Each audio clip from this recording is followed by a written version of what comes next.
ए धी सुरई तो इन सोरे भूरे जी ज़ादगिरी कई फिटी करे। मासी मां भूरल खे नथी विसारे सघां, तू मूंखे मुंहिंजी हालत छॾे ॾे मासी। ए आऊं चवां थी ए जुड़े जहिड़ो सोणो घोट न तोखे ॿियो की न जुड़ंदो।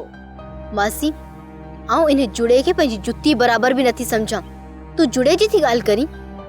ए तोखे सुरई अलाए छा थी वियो आहे, कुछ समझ कना सोच न, कुछ समझ दिमाग में ॻाल्हि फिट कर।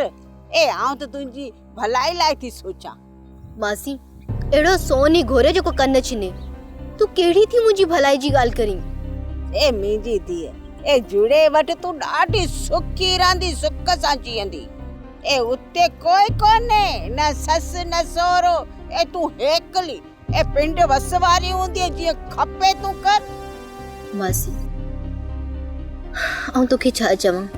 ए रुगो इने सोरे जुड़े खे पंहिंजे हथ में काबू कज, काबू कज। ए जी तुंहिंजे इशारनि ते बस नचको हुजेसि, नचको। मासी इहो पटियूं वञी कंहिं ॿिए खे पढ़ाए, मुंहिंजे अॻियां अहिड़ियूं ॻाल्हियूं न कर। ए पोइ सॼी ज़मारी ईअं सूर पई खाईंदी का? जेको माण्हू जी क़िस्मत में लिखियल हूंदो आहे उहो ज़रूर मिलंदो आहे मासी। ए पर आऊं तुंहिंजी मासी ए तुंहिंजी क़िस्मत खे अञा बि वधीक रंग थी ॾियां सोरी, तूं सम्झी की नथी? मासी तू त रुगो मुंहिंजी उजड़ी वियल ज़िंदगीअ खे टांडो ॾेई रही आहीं। ऐं घर घर वेड़े रख पिंड जे इन अकुल खे। ए आऊं त तुंहिंजो भलो थी कयां, ए तोहंखे ख़बर पवंदी आ, तंहिंजे करे हा कर सॉरी, इनकार न करई, न को मां इनकार ॿुधंदी सही। हा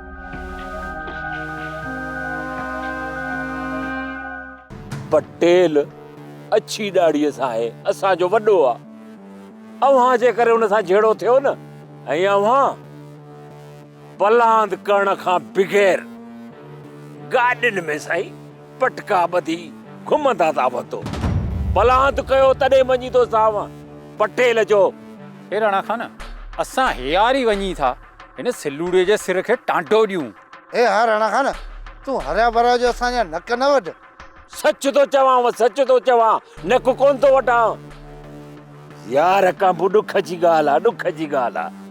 काबू ॾिस अव्हां मुंहिंजा पंहिंजा सजणो, अव्हां टिनी जा नक कोन थो वठियां। मता तव्हांखे इहा भुल हुजे मां तव्हांजा नक थो वठियां। ए राणा खान ए अॼु जो अॼु ख़बरूं सुणंदे ए रुगो सिलूड़े वारा ए भुल ते चढ़न। सिलूड़ो बुल ते चढ़।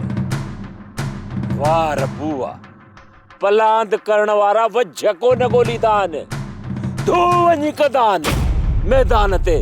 राणा खान हाणे ईअं ई थींदो। ओ हिते रख न काबू। ऐं शाबाश इन्हीअ ॻाल्हि जो आउं इंतज़ार थो कयां। पलांद करे ॾेखारियो टई, पोइ चवंदो सां त राणे जा सच्चा साथी आहो। हे राणा खान ए हियार तू भले हल। ए राणा खान ए उल्को म कजां, असां आहियूं। मां इंतज़ार थो कयां इन ख़ुशख़बरीअ जो। सुनो ॿुधो, अचो रमज़ान ये गाड़ी।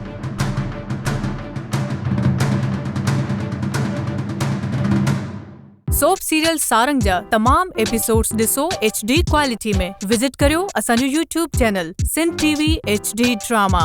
सब्सक्राइब कयो असांजो official YouTube channel Sindh TV HD drama ऐं वधीक अपडेट लाइ बेल आइकन खे क्लिक करियो।